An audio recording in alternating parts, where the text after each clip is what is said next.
já aproveitar aqui e agradecer ao Wesley, que está atuando aí nos bastidores técnicos, mas é parte da nossa equipe científica também, né? Técnico e científica, a equipe agora. O Romildo está aqui desde manhã também, pacientemente, é o nosso coordenador da pós-graduação, de fato ele é o coordenador, mas está sempre nos bastidores, e é meu prazer apresentar o último palestrante, né? E pedindo desculpas aí a ele por toda essa demora na programação. O Tomás Veloso, ele vai falar sobre currículo, avaliação e formação de professores. O Tomás é também integrante do nosso programa e vai trazer muito da experiência dele numa área chamada educometria, que é uma inovação aqui da própria UFC em termos de pesquisa e avaliação educacional. Tomás, por favor.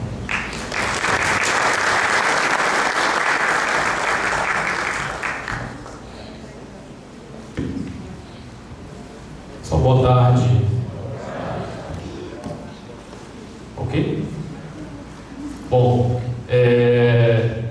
eu senti tanto por vocês com aquele quando eles ainda tem mais uma palestra.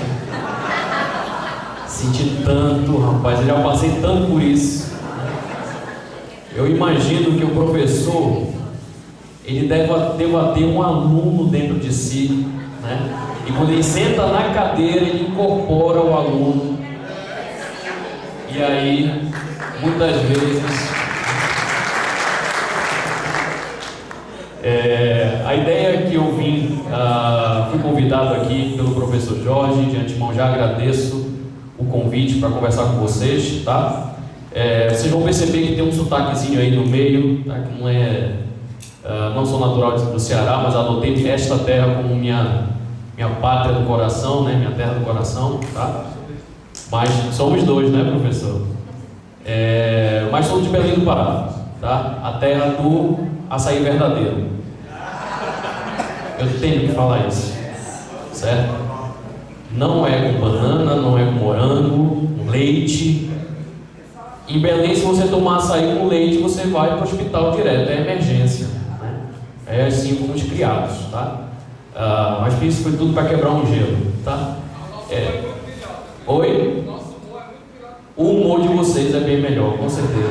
Porque eu sou professor e não comediante, né? Então fui para a área, né, da academia, certo?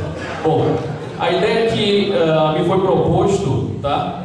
Este tema para conversar com vocês, acho que eu vou afastar um pouquinho para trás para o pessoal aqui conseguir ver, certo?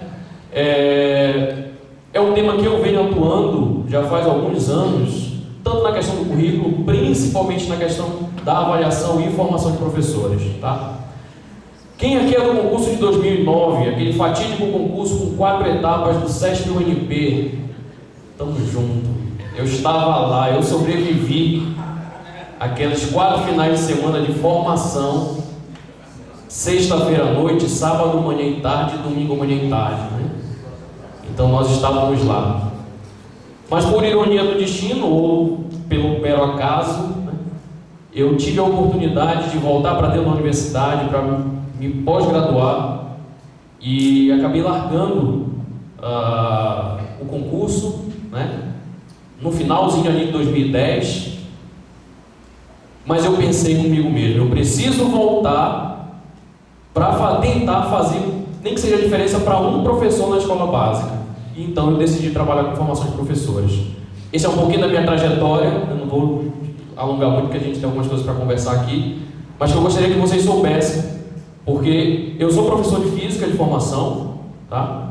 E aqui não existe nenhuma rivalidade de disciplina, tá? Embora a física, né, seja a mãe das ciências, tá?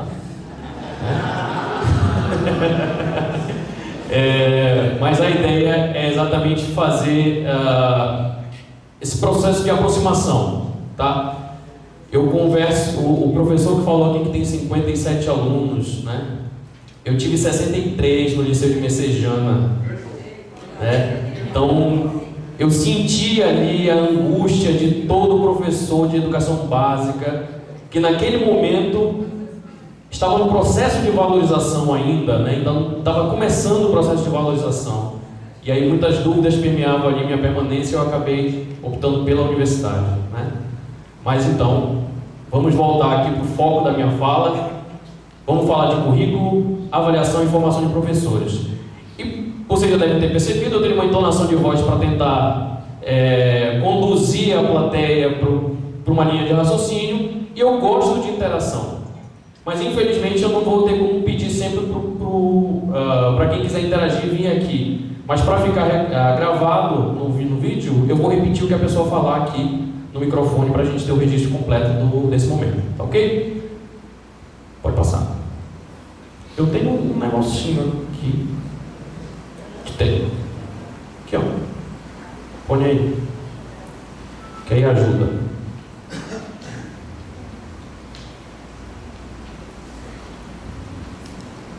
Deu certo?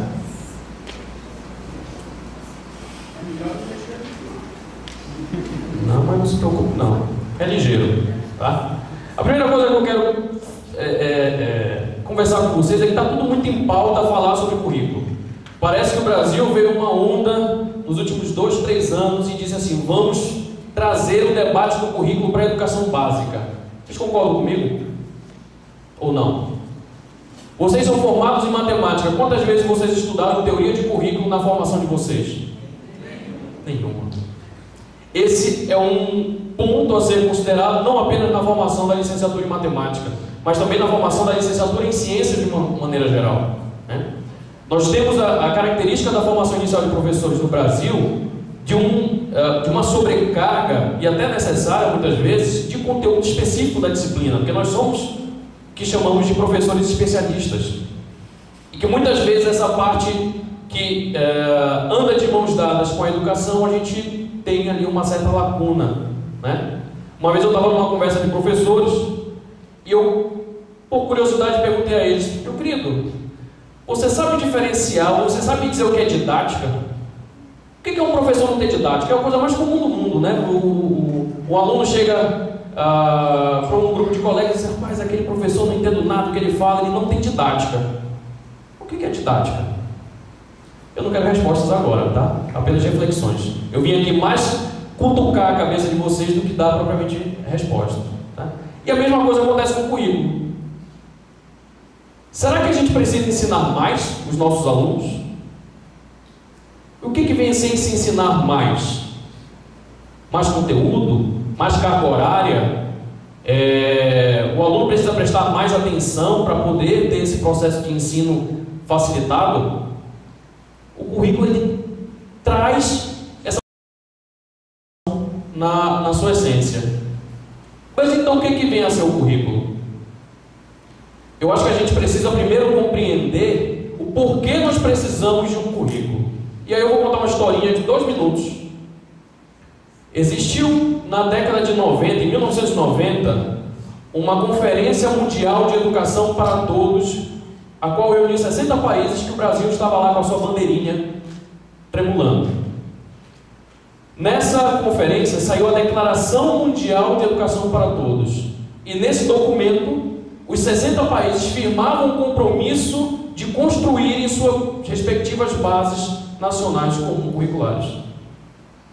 Estados Unidos fez isso, Canadá fez isso, Austrália fez isso, os países nórdicos ali, Finlândia, Dinamarca e etc. fizeram isso. E o Brasil fez isso? Fez, com um pouco de retardamento, né? Nós começamos a discutir base em 2014, quando um grupo de pessoas integradas ao terceiro setor e não ao governo disseram assim: ou a gente pega na mão aqui e tenta fazer uma base, ou essa base nunca vai sair do papel. E estava previsto no nosso Plano Nacional de Educação de 2014 até 2024. Tanto é que quando você vê falar da Base Nacional Comum Curricular, você vê lá o site www.movimentopelabase.com.br. Você não vê governo federal lá. Então foi um movimento da sociedade civil que se juntou, especialistas que se juntaram para discutir currículo. Por que isso? Primeiro, eu vou trazer um exemplo da minha disciplina, tá? Que a física que eu dava no Liceu de Messejana em 2010 era uma, e a física que era dada no Liceu de Jacarecanga era outra completamente diferente. Não existia uniformidade. Como é que você vai verificar se alguma coisa está dando certo se você tem 2 réguas totalmente diferentes para medir 2 variáveis completamente diferentes? Então a gente precisa um mínimo de padronização. e foi isso que a Base Nacional Comum Curricular tentou fazer. Ela traz um modelo base para que os currículos estaduais e municipais construam o seu próprio ensejo ou necessidade, né? Isso é bom a gente ressaltar. Eu não estou dizendo aqui que a BNCC é a maior maravilha do mundo, ok? Tenho minhas críticas, principalmente na área de ciências, certo? Eu não sou especialista em matemática, então me limito aqui a permanecer na área que eu milito. Mas é um avanço do ponto de vista de debate e de construção de uma política pública unificada, né? Então isso a gente precisa pensar. E aí o que vem a ser o currículo? Bom, essa é uma definição que eu dei. Vocês podem procurar no Google, tá? Ninguém disse isso, certo? Então estou trazendo aqui a minha própria fala. Ela estabelece uma ponte entre o que deve ser ensinado pelo professor e como esse conhecimento deve ser desenvolvido pelo aluno. Ou seja, quando o aluno chega para você e diz assim: tio, eles ainda chamam você de tio? Chamam, né? Alguns, sei como é. Professor, para que eu tenho que aprender produto notável? Professor, para que eu tenho que aprender função quadrática? Se o professor não consegue responder este porquê, eu tenho duas possíveis respostas, ao meu ver, tá? Isso é uma opinião minha. Eu tenho duas possíveis respostas do porquê que ele não consegue fazer ou ter habilidade para responder a esse aluno. O primeiro: a formação do professor não foi adequada, que ele está ali meramente replicando o conhecimento ou o conteúdo programático. Ou dois, nós não temos um currículo estruturado para dizer: ele precisa aprender equação produto notável, porque ele precisa aprender como funciona o tratamento da informação em determinados contextos, que é um dos eixos temáticos da base. Então, se a gente não souber fazer esse link, o conteúdo ele vai estar desassociado do que a gente compreende como currículo, que é essa ponte. Daí a importância da gente conseguir pensar: olha, eu preciso saber o porquê de ensinar tais conteúdos para primeiro ano, tais conteúdos para segundo ano e tais conteúdos para terceiro ano, de forma a pensar também na sua progressão de dificuldade. Por que a gente começa vou trazer para a matemática do ensino fundamental, que é esse, por exemplo, é didático e eu acho que todo mundo compreende. Acho não, tenho certeza. Nós da Exatas adoramos listas de exercícios. Vocês concordam comigo? Parece que coça, né? Coça o corpo. Vou passar uma lista de 20 questões para os meus alunos. Na academia nem se fala, viu, professor? Então não vou nem entrar no mérito da academia. A Xerox ali do Josa e companhia, né, que saiba. Mas vou trazer, por exemplo, quando o aluno está aprendendo aritmética. Soma, operações de soma e subtração. Chega na sala de aula, o professor diz: hoje é dia de exercício, está aqui 10 questões de soma e subtração, o aluno vai lá, resolve tudo de cabo a rabo. Ele desenvolveu a habilidade de calcular a soma e a subtração. Aí ele chega em casa à tarde e a mãezinha dele diz assim: meu filho, vem cá, toma 10 reais aqui, compra 6 reais de pão ali na padaria. Aí ele vai na padaria, compra 6 reais de pão e ele volta com 2 reais de troco. Perceberam a inconsistência? Ele faz todos os exercícios, mas ele não consegue aplicar um conceito básico na sua realidade. Há uma desconexão entre o que ensinamos em sala de aula e o que realmente é utilizado na vida de qualquer ser humano. E o currículo ele tenta trazer, ou tenta fazer essa ponte. Daí a necessidade que nós temos de estudar o currículo, né? Esse é um ônus de quem já é formado. Pelo que eu percebo, existe uma movimentação movimentação nacional para uma reestruturação das licenciaturas. Mas e aí, para quem já está no mercado? Para quem já é concursado? Para quem já dá aula? Faz o quê? Formação continuada. Aí o foco é formação continuada. E é nesse intuito que eu vim aqui conversar com vocês, tá? Existem 3 perguntinhas que eu digo que devem nortear o currículo. Primeiro, Qual conhecimento o meu aluno precisa desenvolver? Será que ele precisa realmente aprender o que é números complexos? Eu estou só jogando lenha na fogueira, tá? Será que ele realmente precisa aprender? Qual a importância dele aprender isso? Aonde é que ele vai aplicar isso? E aí entra nessa pergunta aqui: qual conhecimento meu aluno precisa desenvolver? Para além da minha disciplina, o meu currículo precisa dizer que tipo de cidadão nós queremos. Nós queremos um cidadão que consiga ver um infográfico e compreender um pouquinho de economia, que vai sair no jornal, saber como é que funciona o IPCA, como é que é feito o cálculo de probabilidades de uma eleição, por que apenas 2 mil pessoas representam 60 milhões de votantes no Brasil? Sabe? A gente precisa entender do que tipo de cidadão a gente quer. E como proporcionamos uma educação integral. E aí, para o colega que veio aqui falar sobre educação de tempo integral, aqui eu falo em educação integral. O que é educação integral? É aquela educação que centraliza o ser humano no processo. E não apenas o fazedor de conta. Eu preciso de um ser pensante, não apenas em matemática, mas em matemática, em física, em química, em português, história, geografia e assim por diante.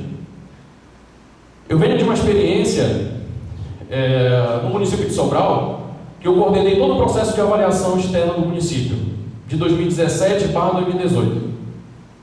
Temos problemas lá? Temos. Como toda rede de ensino tem problema. Ah, mas é a melhor do país de acordo com o IDEB. Temos problemas. E muitos. Né? E muitos. Só que Sobral parou para pensar assim. Isso é uma coisa bacana que eu gosto de falar, que eles pensaram que se o aluno for bom em português e matemática, ele consegue desenvolver as outras áreas do conhecimento. Isso por um tempo funcionou. Hoje não funciona tão bem.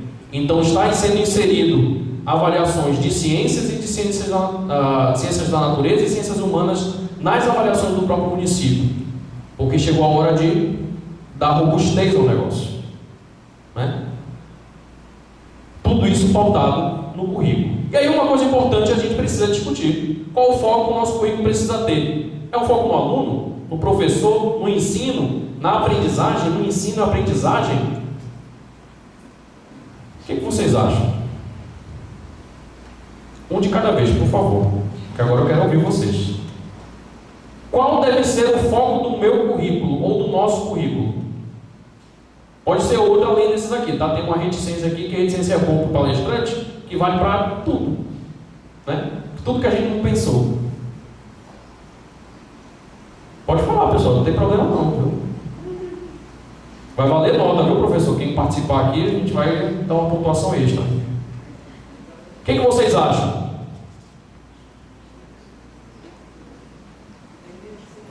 Oi? Ensino e aprendizagem eu acho que engloba tudo. Por muitos anos nós tivemos uma formação centrada no professor, né? O professor não chegava em sala de aula e dizia assim: olha, fiquem calados, aqui é o professor tal, eu sou bom. E nós também somos bons. Nós passamos por um processo seletivo dificílimo, né? Altamente concorrido, e nós estamos aqui hoje. E o aluno ficava ali respondendo exercício e uma categoria meio passiva. Ok. Agora, observem, trago para vocês uma experiência que eu vivi. Eu tive a oportunidade de estudar num dos países de melhor IDH do mundo, que é a Dinamarca. E lá existe uma coisa chamada diálogo e conversa entre professor e aluno, que é o foco do processo. É interessantíssimo. Primeiro que a sala de aula não é mais desse tipo aqui. Tudo é em mesa ou redonda ou ilhas, né? Com atividades, e aí você tem muita questão da metodologia ativa voltada para esse processo, e um foco exacerbado no ensino e aprendizagem, no binômio. O que faz um professor ser um bom professor? O que me faz ser um bom professor? A aprendizagem do meu aluno. Eu sou um bom professor quando eu faço meu aluno aprender. Não é não? É ou não é, pessoal? Vocês comeram. Muito, né? Pelo visto. É o professor, esqueci o que eu estava falando. É a aprendizagem do meu aluno. É a aprendizagem do meu aluno. E cada professor tem a sua característica muito específica. Eu sou um cara que gosta de gesticular. Saio lá suado. Porque eu gosto, é minha característica. Mas tem professor que é mais centrado, com uma entonação de voz diferente, mas que consegue também transmitir o conteúdo e o aluno aprende da mesma forma. Ou até de uma forma diferente, mas aprende também. Tudo isso faz parte, né? E aqui é onde estamos. E aqui é onde queremos chegar. E nesse meio da educação nós temos um coração chamado currículo. É o currículo que diz aonde nós estamos e para onde nós queremos ir. Por isso o currículo bem estruturado. E aí eu fiz questão de quando houve a liberação do link para participação dos professores do currículo do Estado, não teve isso? Hein? Vocês, professores, tiveram a oportunidade de opinar quais conteúdos ou quais habilidades e competências os alunos poderiam desenvolver na própria rede. E aí eu fiz questão de compartilhar em todas as minhas redes sociais, o WhatsApp. Quem está comigo aqui, eu vi que tem um professor Márcio, está ali lá atrás, ó. O professor Márcio faz parte de um grupo que eu coordeno, que eu, na verdade, coordeno não, eu sou o administrador do grupo, né? E aí sempre eu estou postando coisas lá. Porque a construção do currículo vai nos indicar para onde queremos chegar. E nesse meio tempo, o currículo ele só bate se eu tiver uma avaliação adequada e uma formação de professores adequada. Não existe milagre na educação. Ou a gente trabalha de forma colaborativa e integrada, ou se eu for trabalhar apenas uma avaliação excelente, ou apenas um currículo excelente, ou apenas uma formação de professores excelente, nada disso aqui vai funcionar. Tá? E aí, tentando responder a pergunta inicial do currículo, nós não precisamos ensinar mais. Nós precisamos ensinar melhor. De conteúdo, nós já estamos cheios. Olhe, professor de física, que tem aqueles 3 livros do Tópicos de Física para ensinar para o aluno. É tanto conteúdo para 2 aulas, às vezes, na semana. O professor de matemática, pelo menos, tem mais aula, né? Que não tem como. Então, nós não precisamos de mais conteúdos. Nós precisamos ensinar melhor. E para isso, eu trago a experiência, por exemplo, da Austrália. No currículo australiano, você tem atividades eletivas ou extracurriculares, né? Dá-se o nome que for conveniente, de carpintaria, fotografia, dança. Para quem aqui conhece ou estudou um pouquinho de educação ou tem curiosidade, sabe que existe um carinha na educação, que na verdade é um psicólogo, que ele diz assim: não existe inteligência melhor ou pior, existem inteligências diferentes. Eu adoraria, por exemplo, tocar cavaquinho, porque sou sambista, né? Sei as músicas de cor, mas tocar... Ganhar dinheiro é tomando cerveja, né? Eu ganho mais palestrando. Né? E aí esse carinha, chamado Howard Gardner, é pauta de discussão nas melhores instituições de ensino superior do mundo, que trabalham com educação e formação de professores. Então esse é um modelo que a gente precisa repensar, tá? Na Finlândia, e um outro exemplo que eu tinha para dar... Oi? Professor, desculpa me interromper. Pois não. É exatamente dessa questão aí que o senhor está tratando no momento. Pois não. Estava abrindo aqui uma questão que caiu no Enem de 2013, chamada uma relação. Uma falsa relação. O senhor poderia vir aqui, professor, para falar no microfone? Pois eu vou ficar repetindo o que você está falando, tá bom? Porque eu vou inventar aqui com papel para 10 aulas, aí é mato, essa questão chamada lá no Enem 2013 trazia exatamente no eixo vertical, trazia as notas, as médias do PISA. As médias do E no PISA. eixo horizontal trazia os países, né? Isso. E esse tema, essa falsa relação, é exatamente isso aí que o senhor acabou de falar, que na verdade a gente não precisa mais, a gente precisa fazer melhor. Lá, nesses países nórdicos aí, que o PIS atinge a média aos 550 e a gente está patinando no 200. Patinando faz tempo no 200, viu? Nós já estamos na segunda avaliação estagnada. Eles têm bem menos aula, mas é aquela história que o colega acabou de mencionar há pouco. Eles lá, essas aulas que o senhor teve lá, eu tenho certeza que não tinha 45, não tinha 40, enfim, a estrutura da sala não é essa nossa, apenas com carteiras, né? Isso. Então, é isso daí que a gente precisa ver. Essa história aí do currículo, aonde você quer chegar, eu não sei. Eu, enquanto professor, sinceramente, eu não sei.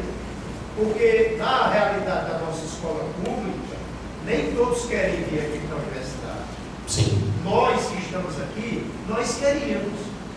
Mas lá na escola pública, para levar uma educação desse tipo, que o senhor falou lá na Austrália, o marceneiro, o pintor, eu falo isso lá, tem pedagogo que diz: você quer seu filho marceneiro? Eu disse: tem, que ele ganha dinheiro, quero. Então, o que acontece? Fica essa hipocrisia do Estado querer. Olha, na realidade não é nem o momento, mas nós precisamos entender que nem todo jovem, muitos dos nossos alunos, eles precisam ganhar dinheiro agora. Agora! Não é 3 anos de ensino médio, 5 anos aqui na faculdade de cálculo diferencial. Ele precisa ganhar dinheiro agora, o cara está com fome. Eu tive uma aluna ontem, e ela foi assistir uma aula minha, eu já não estava nem raciocinando direito mais. Nas últimas aulas já, né? Eu liguei no automático, já estava no automático. Tem trem lá, abre, tira tudo da frente, que eu não vou gozar se tiver no meu sarrafo. Essa aluna lá, ela disse, isso daí era meio-dia, colocaram 6 aulas. Isso é bom para nós, que a gente agrupa muitas horas do único dia, é bom para nós professores. Ter 6 aulas manhã, 6 aulas à tarde. Não, nosso aluno, essa menina estava no dia anterior sem se alimentar. Eu disse: minha filha, pelo amor de Deus, quando eu estou com fome, eu só penso numa coisa. Ela perguntou o que era. Eu disse: comer, minha filha. Comer. Então é difícil a nossa. Eu gostaria, por exemplo, essa nossa estrutura que nós temos, ela, na realidade, para ter ensino para marceneiro, para eletricista, custa caro. Não é só o gogó do professor e o pincel e a louça. Precisa de ferramental, precisa ter menos alunos numa sala, porque vai se cortar madeira, vai se desperdiçar o material. O cara não vai fazer um armário perfeito na primeira vez que ele for cortar. Então, é mais custo.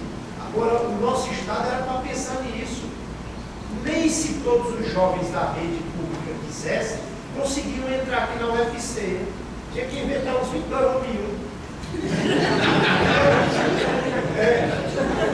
Na realidade, a gente teria que atender essa parcela da população que está precisando dessa empregabilidade, né?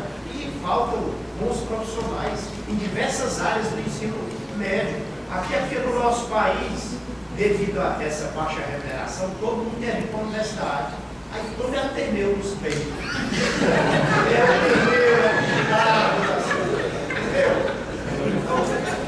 Eu compacto, professor, com a sua indicação.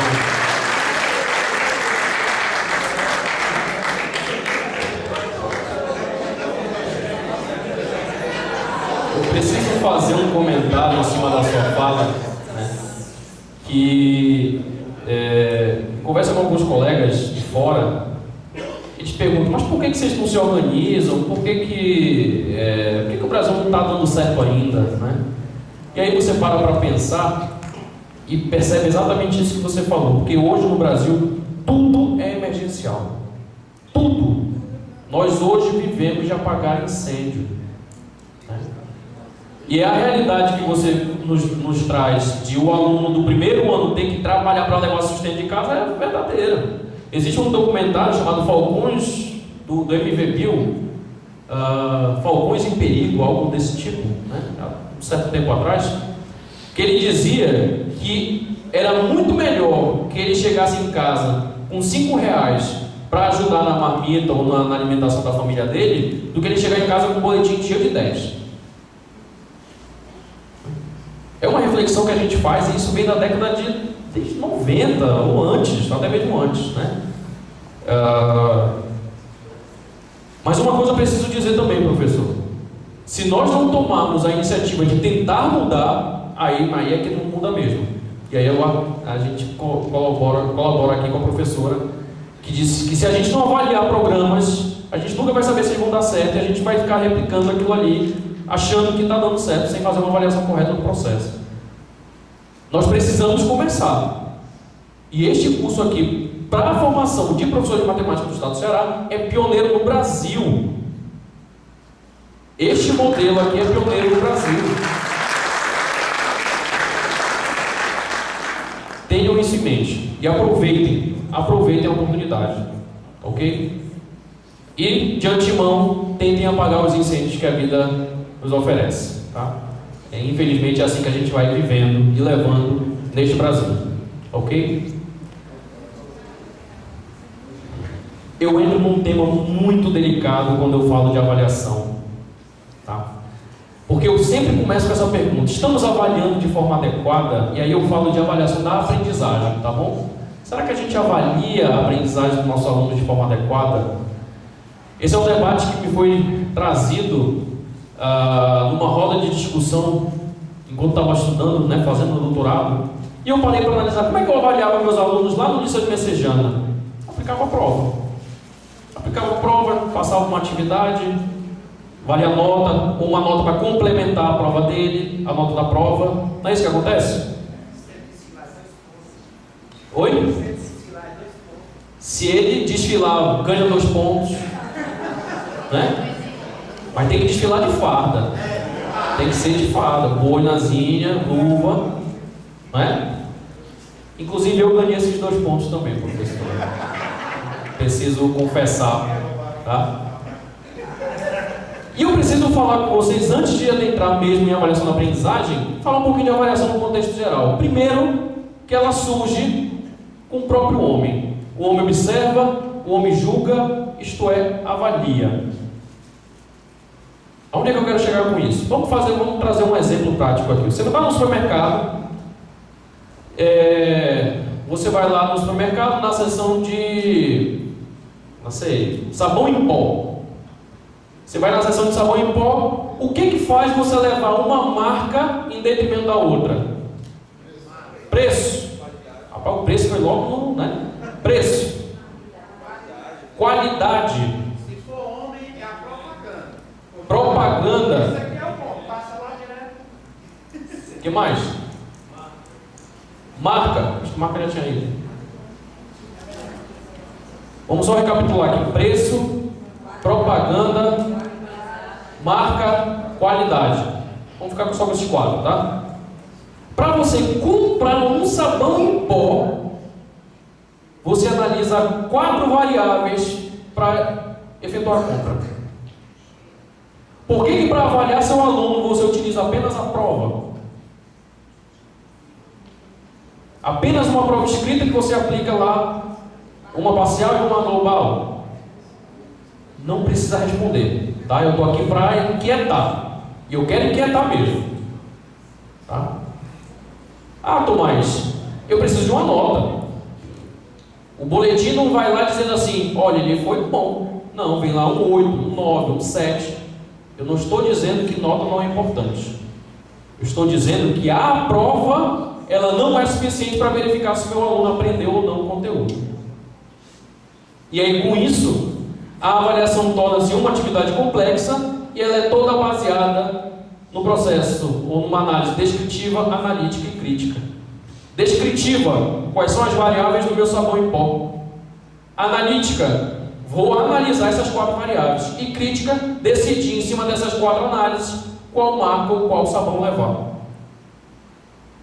Observe que a gente faz isso diariamente. Por que você veio com a camisa do Palmeiras, professor?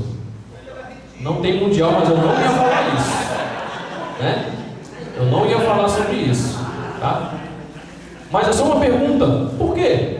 Porque nós escolhemos baseado no nosso critério, e aí nós não podemos então limitar a avaliação ao rendimento do aluno. Isso é uma coisa interessante, porque as avaliações de larga escala pregam muito nota, proficiência, mas sabemos que a proficiência ela é um resultado de um bom trabalho em sala de aula. Se eu desenvolvo o meu aluno diariamente, se consigo avaliá-lo diariamente, mesmo que seja por observação, diariamente ali, eu vou saber acompanhado, e aí a gente fala muito em ensino ou avaliação adaptativa, quem mais, qual ser humano, qual pessoa ou coisa é mais adaptável que o ser humano. Pode inventar máquina aí. Antes de vir o ensino adaptativo online, o principal adaptador desse ensino era o professor. E é ele capaz de dizer assim: rapaz, esse grupinho aqui na frente não aprendeu foi nada de logaritmo. Aquele ali atrás, mais ou menos, aquele lá do fundo não quer nada com nada. A gente não faz essa leitura da sala de aula? Isso é avaliação formativa. Isso é a avaliação formativa. E o que você faz com essa informação?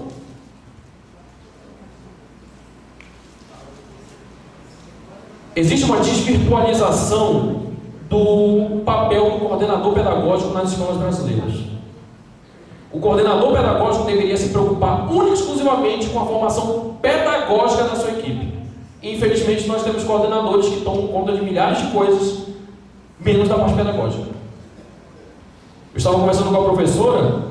A formação de professores na Finlândia acontece com ou a partir do coordenador pedagógico, que ele entra na sala de aula para assistir a aula do professor.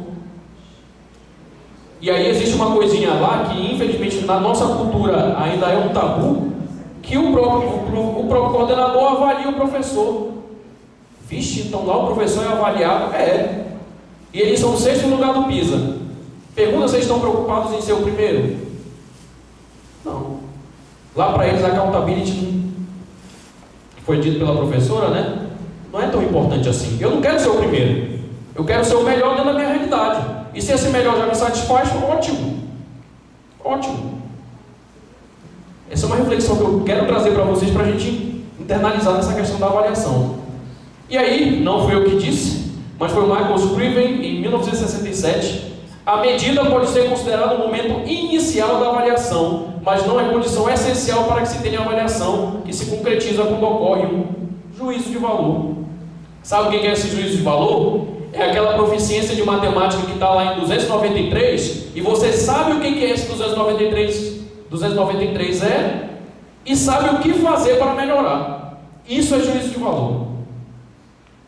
A avaliação ou a métrica por si só, ela não avalia. Quem avalia é o ser humano, é o professor, é o coordenador, é o diretor, é a gestão, enquanto secretaria. Então, se a gente não fizer uma leitura correta dessas avaliações, a gente vai estar patinando.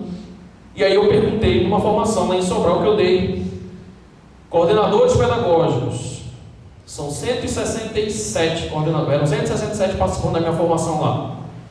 Quem aqui pega as avaliações, os resultados das avaliações que a gente fornece para vocês e estuda? Vixe, professor, não tem tempo para isso não, é muito menino e é dor de cabeça. Então a gente precisa rever esse nosso conceito de avaliação. Avaliar é uma coisa, medir é outra. Medir é fácil. Medir é pega um termômetro e coloca lá e mede. Avaliar é o que fazer com essa medida, de forma adequada e de forma pontual em cima de uma determinada deficiência pedagógica, ou de conteúdo, ou de própria formação do professor, enfim, né?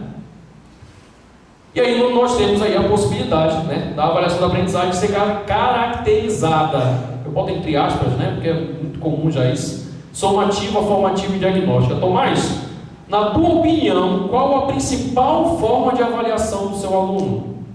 Qual é, pessoal? Na minha opinião, é a formativa.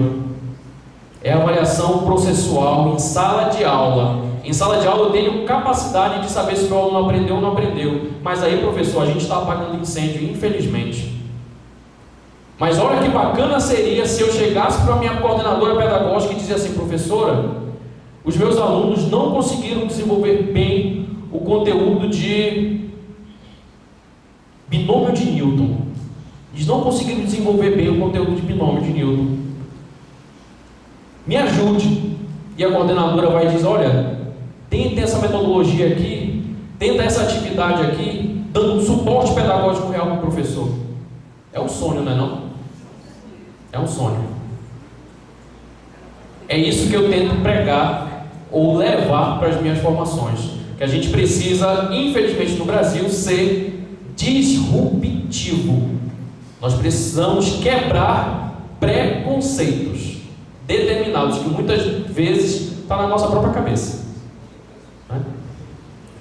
E aí, acha enorme. A avaliação interna versus a avaliação externa. Pessoal, a avaliação interna e externa são simplesmente complementares. O gestor público, ele precisa ter informações de como está o seu sistema. Se ele precisa ter informações, ele precisa de uma avaliação que pegue todo mundo e coloque uma mesma régua. Mas quem melhor para fazer a avaliação interna do que o próprio professor? O êxito de uma avaliação externa ela é consequência de um bom acompanhamento nas avaliações internas. Vocês concordam comigo? Se você avaliar seu aluno, perceber a sua deficiência, atacar o problema e ele conseguir lograr êxito numa avaliação interna, vocês concordam que a avaliação externa vai ser consequência daquilo que ele vem aprendendo? Sim ou não? Passa o processo voltando. Boa, é aí que eu ia chegar. Infelizmente hoje a nossa realidade é essa. Nós pegamos a avaliação externa e tornamos ela como uma meta. Não é verdade? Sendo que a meta, qual é a meta? Qual é o principal ensejo da educação no mundo inteiro? Mas a minha proposta é outra. Pois não. Mas se o processo de sala de aula é bom, o processo de aprendizagem é bom, a avaliação externa é boa. Resultado. Aí vou fazer o contrário. Se o resultado da minha avaliação externa é ruim, é porque... Volte. Tá. O resultado da avaliação externa é ruim, é porque a forma como foi conduzido o conteúdo ou as avaliações internas não foram adequadas ou alinhados ao que conduz a avaliação interna, e aí o professor fica lá penalizado por conta disso. Desculpa. A sua escola não tem turno. É o turno, né? Infelizmente, tá? E aí a gente adentra exatamente em cima disso que você falou, professor. Elaborar itens é uma arte, pessoal. É uma arte. E essa arte precisa ser dominada pelos professores. Quantas vezes vocês foram convidados a elaborarem itens na sua formação inicial de professores? Pois não, professora? Nós participamos do Avalia e a SEDUC proporcionou para nós um curso e fomos chamados para escrever. Quem se inscreveu pôde participar. Perfeito. As oportunidades, embora pontuais ainda, e isso eu reconheço, que a rede de professores do estado é bastante numerosa, né? Mas existem algumas oportunidades que você tem elaboradores de itens, como aqui a professora Luzia Hipólito, da matemática, a professora lá do Cariri, da língua portuguesa, Eliane, ambas doutoras em educação aqui, né, pela universidade, são elaboradoras, né, e proporcionam formação nessa área.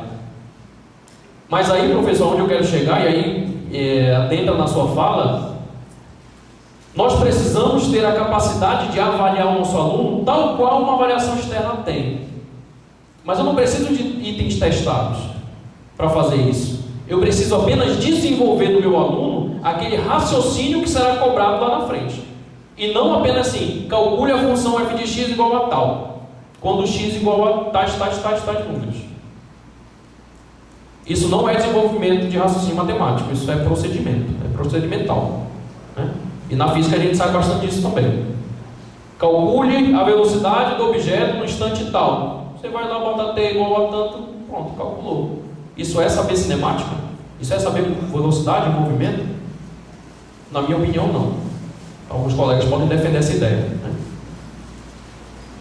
E as matrizes de referência, a sua importância? As matrizes de referência determinam quais variáveis precisam ser analisadas nas avaliações de larga escala. Opa! Vocês lembram que eu falei do sabão em pó? Pronto. Ali no sabão em pó tinha 4 variáveis para serem medidas ou avaliadas para suprir aquela necessidade de compra. Mas na educação, nós temos a avaliar as matrizes de referência que nos ajudam e dizem assim, eu preciso avaliar essa variável D1, eu preciso avaliar essa variável D2, essa variável D3, e a gente pode considerar cada uma delas uma variável, sem problema algum. Então, o meu conjunto de variáveis são representados pelas minhas matrizes de referência, que estão associados aqui a competência, habilidades, itens e proficiência. Esse mapazinho de nuvens aqui foi o que fiz, ficou legal, né? A avaliação verifica a concretização dos objetivos propostos, a congruência entre os resultados e objetivos. Faltou um I aqui, né? Perdão. A avaliação verifica a concretização dos objetivos propostos e a congruência entre resultados e objetivos. É aquela velha história. O que eu quero que o meu aluno do primeiro ano do ensino médio saia sabendo fazer ou sabendo raciocinar?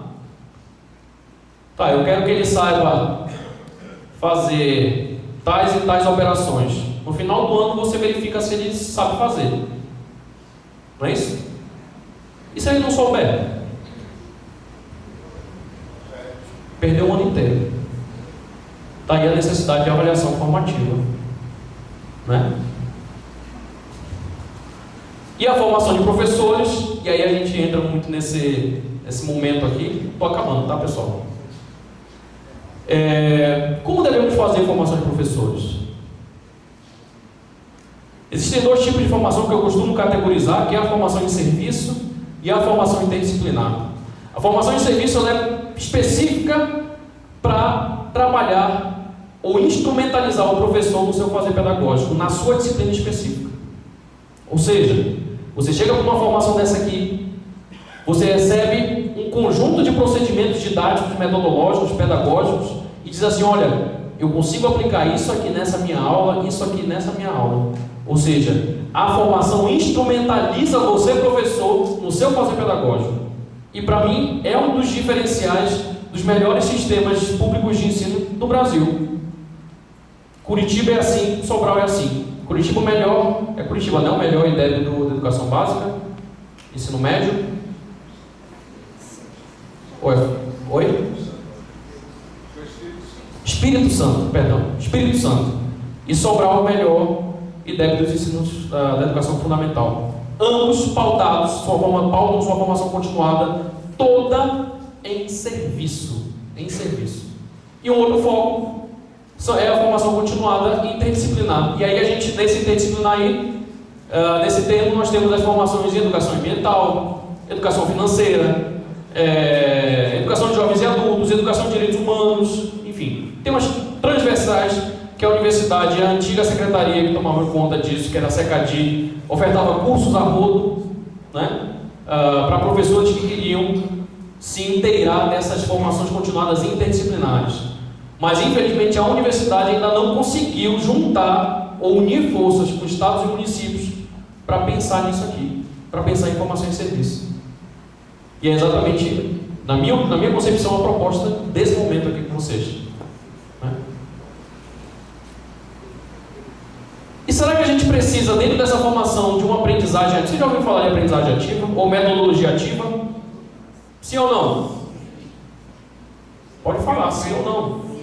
Sim, o meu colega não, o Márcio não conta, porque o Márcio, em toda a formação de metodologias ativas lá no IFCL, está lá. Né? Mas o que o Alfredo falou é cultura médica que ele estava falando aqui. Exatamente. Existe uma corrente, professor, da educação que diz que a tecnologia da educação ela deve vir não apenas na sua configuração digital, mas em qualquer tipo de tecnologia. Isso aqui é uma tecnologia. Uma prateleira que você faz para botar condimento na cozinha é uma tecnologia. E aí, quando eu falei em carpintaria, carpintaria é o exercício ou o desenvolvimento de uma tecnologia baseada no design thinking, por exemplo. Né? A ideia do que eu trago aqui é que muito se fala que o aluno precisa estar no centro do processo. Muito se fala nisso. Tá? E para isso a gente chama de aprendizagem ativa. Termozinho dos psicólogos aí. Mas eu vou um pouquinho além. O aluno ele não precisa estar no centro do processo. O que precisa estar no centro do processo chama-se aprendizagem. Aprendizagem. Certo? E para quase concluir, o trinômio aqui, currículo, avaliação e formação de professores precisam ser indissociáveis.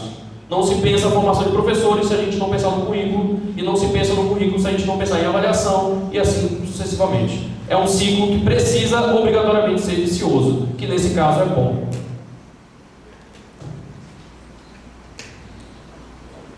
E apenas uma ilustração aqui, né? Esse era um carro de 100 anos atrás, esse é o carro atual. Eu ainda não tenho um carro desse, tá, pessoal? Para ressaltar. É atual, mas para um certo nível da população, né? Esse é um telefone de aproximadamente 80 anos atrás, esse é um telefone atual. Essa é uma sala de aula de 110 anos atrás, essa é uma sala de aula atual.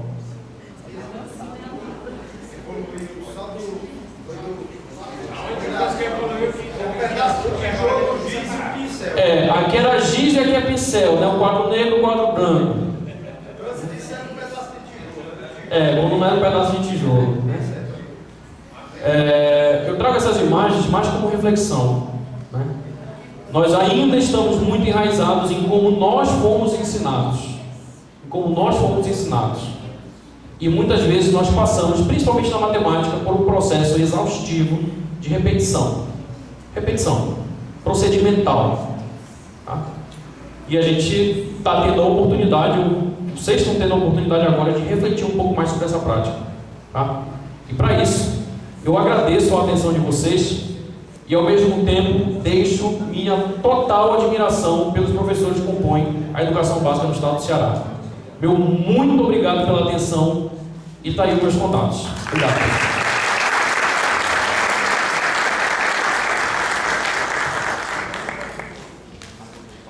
Mas se você não se importar, a gente pode passar a palavra aos professores para quem quiser fazer alguma manifestação, pergunta.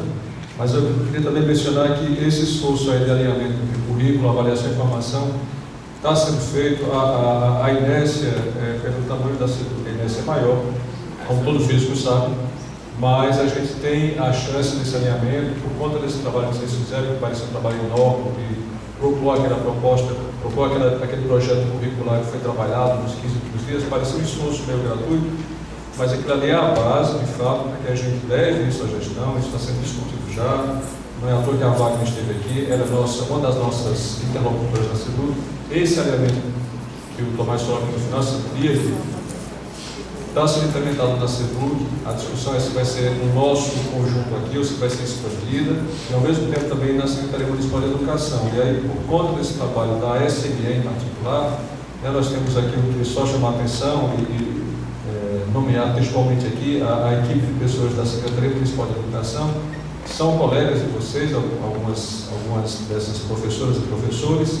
Essa equipe será responsável já por esse alinhamento em nível estadual. Ou seja, o Ensino Fundamental 2 de Fortaleza já vai ter esse teste inicial de alinhar essas três ações aqui. Então, a gente tem a Ana Carla, o Carlos Neto, o Edvânio Machado, o José Carlos, a Caterine, a Zoraide e Samuel, colegas nossos da formação, com todos ali. Eu fiz questão de mencioná-los que fizeram um trabalho realmente heróico, entraram na formação atrasados, digamos, mas já conseguiram fazer esse alinhamento de nossa formação, o currículo que será desenvolvido na SME e as possíveis avaliações diagnósticas que ocorrerão esse ano. E também mencionar a Keile Félix, que representa a SME, está aqui presente hoje, em todo esse seminário, e que trabalha exatamente digamos, na formatação do currículo no município de Fortaleza. Então, essas ações já estão em campo por conta desse projeto.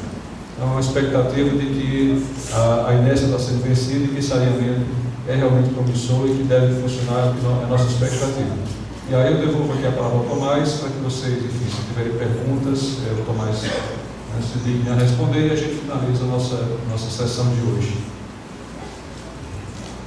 Vou pedir só que seja um de cada vez.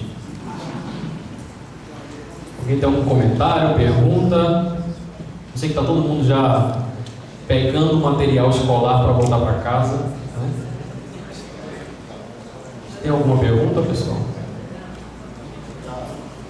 Não? Muito obrigado e eu espero encontrá-los em breve. Tá? Boa formação para vocês.